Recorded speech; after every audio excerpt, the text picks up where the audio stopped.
नमस्कार, राम राम।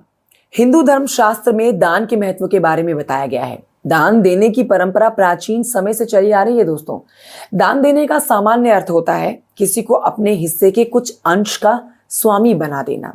देखिए, दान देना बहुत बड़ा परोपकार माना जाता है, जिसका पुण्य फल न केवल इस जन्म में बल्कि मरणोपरांत भी प्राप्त होता है। इसलिए कहा जाता है कि मृत्यु के बाद आपके साथ अन्न, धन, संपत्ति, परिवार कुछ नहीं जाता, बल्कि आपके पुण्य कर्म ही आपके साथ जाते हैं और इन्हीं कर्मों से स्वर्ग में स्थान मिलता है।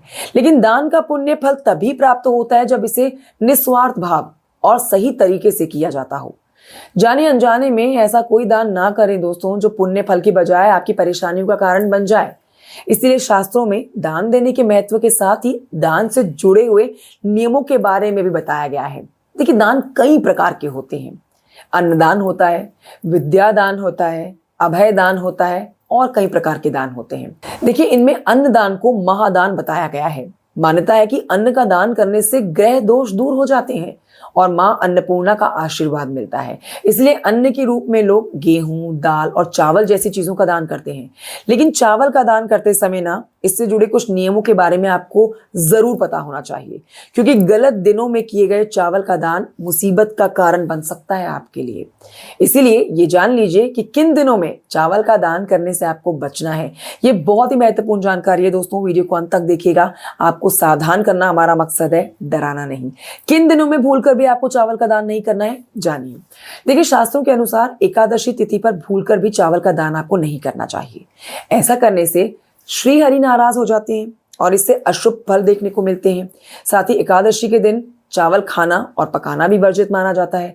इसलिए इस दिन गरीब या फिर जरूरतमंदों में चावल का दान ना करें। शास्त्रों में शनिवार के दिन भी चावल का दान करना वर्जित बताया गया है। यदि आप इस दिन चावल का दान करते हैं तो इसमें आप काले तिल जरूर मिलाएं या हल्दी जरूर मिलाएं, उसके बाद ही चावल का दान करें। आगे जानिए, सूर्यास्त के बाद भी आपको चावल का दान नहीं करना चाहिए। जी हाँ, चावल के साथ ही आप अन्य किसी भी चीज का दान सूर्यास्त के बाद ना करें। सूर्यास्त के बाद आप दान करने से बचें। ऐसा करेंगे अगर आप, मतलब सूर्यास्त होने के बाद दान करेंगे आप, तो उसके अशुभ परिणाम देखने को मिल सकते हैं। आप ये भी जान लीजिए कि शुक्रवार का दिन धन वैभव की देवी मां लक्ष्मी से जुड़ा होता है। इसीलिए कहा जाता है कि इस दिन भी चावल का दान करने से बचना चाहिए। मान्यता है कि शुक्रवार को चावल का दान करने से व्यक्ति की आर्थिक स्थिति कमजोर हो जाती है, तो शुक्रवार के दिन भी आपको चावल का दान करने से बचना है। आप ये जान लीजिए कि जिनकी कुंडली में चंद्रमा उच्च राशि या फिर स्वराशि में होते हैं, उन्हें भी चावल का दान करने से बचना चाहिए, मतलब उन्हें भी चावल का दान नहीं करना चाहिए। कुंडली में ग्रह नक्षत्र की ऐसी स्थिति होने पर यदि चावल का दान किया जाए तो इससे स्वास्थ्य संबंधी परेशानियों का खतरा बढ़ सकता है। आप ये भी जानिए कि चावल का दान करते समय इस बात का आपको ध्यान रखना है कि यदि तांबे के बर्तन में रखकर आप दान नहीं करेंगे तो ऐसा करना अशुभ माना जाएगा। इससे आर्थिक तंगी बढ़ने का खतरा रहता है। तो ये बहुत ही छोटी छोटी सी बातें हैं और बहुत ही छोटी छोटी सी जानकारी भी आप कह सकते हैं जो चावल के दान से जुड़ी हुई है, लेकिन बहुत से लोगों को ये जानकारी नहीं होगी। आज ये जानकारी आप लोगों को मिली है हमारे माध्यम से। तो ये वीडियो कैसा लगा है आपको हमें कमेंट करके जरूर बताइएगा। आप इस वीडियो को लाइक कर सकते हैं, आप चैनल को सब्सक्राइब भी कर सकते हैं।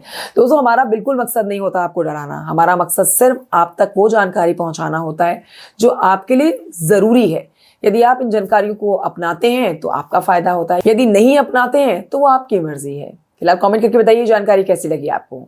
जय श्री कृष्णा, राधे राधे।